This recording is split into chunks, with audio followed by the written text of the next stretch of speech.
अस्सलाम वालेकुम फ्रेंड, कैसे हो आप सब। मैं हूं अब्दुल्ला और आप देख रहे हैं Abdullah auto electrician YouTube channel. ये जो गाड़ी है टोयोटा करोला है, 2013 मॉडल है।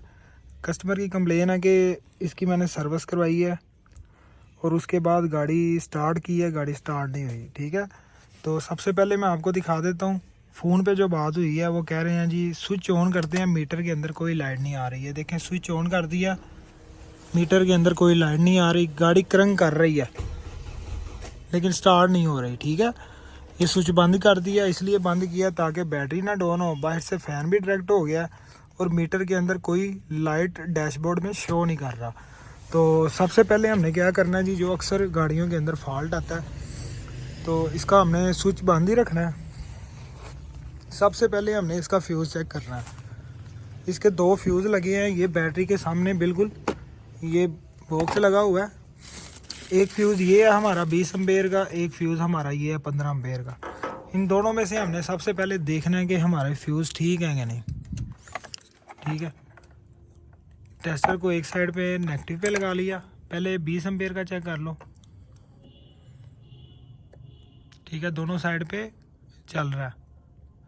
वो 15 एम्पेयर का देखो, 15 एम्पेयर का ये देखें जी, एक साइड पे चल रहा है, दूसरी साइड पे नहीं चल रहा है। इसको बाहर निकालो, दिखाओ।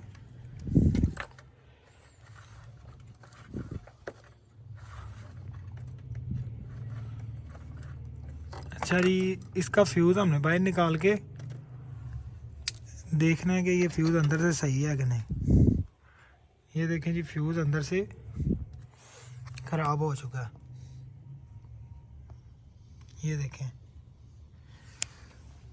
अब कोई भी हमारे पास ये 10 एम्पेयर का पड़ा हुआ है, कम एम्पेयर का लगाना है, ज़्यादा एम्पेयर का नहीं लगाना। अगर कोई चीज़ शार्ट होगी ये दोबारा जल जाएगा। तो मेन चीज़ होती है कि ये जला क्यों है, ये चीज़ हमने देखनी है। ठीक है, ये जलने की वजह क्या थी जिसकी वजह से ये गाड़ी में सारा मसला आया। हम फ्यूज़ लगा देंगे अभी, तो जिस बंदे की गाड़ी है वो गाड़ी रोड पे चलाएगा, फिर दोबारा मसला आएगा, रोड पे प्रॉब्लम आएगी। तो इससे बेहतर हल है कि इसका जो मेन जड़ है उसको हमने पकड़ना है ताकि नेक्स्ट टाइम ये मसला ना आए। तो उन्होंने कहा जी प्लग चेंज करवाए हैं। इसको खोलो, हम देखते हैं जी क्या मसला आया।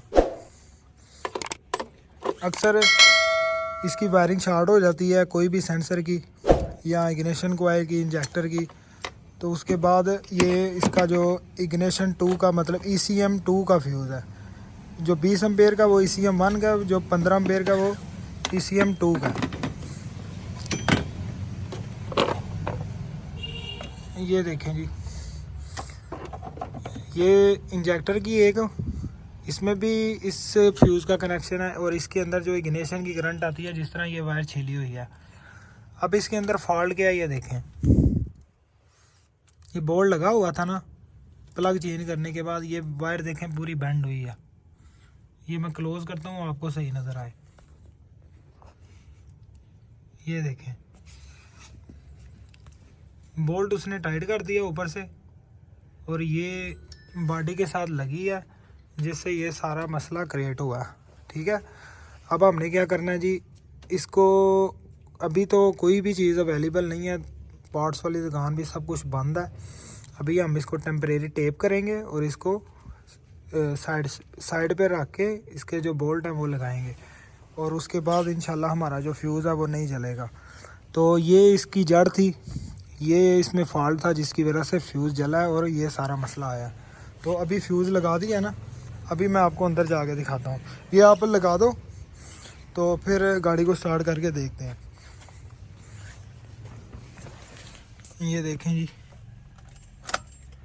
मीटर के अंदर सारी लाइट माशाल्लाह आ चुकी हैं। अब गाड़ी भी स्टार्ट हो गई। गाड़ी को स्टार्ट करूं? ये देखें, गाड़ी स्टार्ट हो गई है। चेक इंजन की लाइट सिर्फ आ रही है। तो जो मसला था वो अल्हम्दुलिल्लाह क्लियर हो गया। तो वीडियो अगर पसंद आई है वीडियो को लाइक कर दें, अपना बहुत सारा ख्याल रखिएगा, दुआओं में याद रखिएगा। अल्लाह हाफिज़।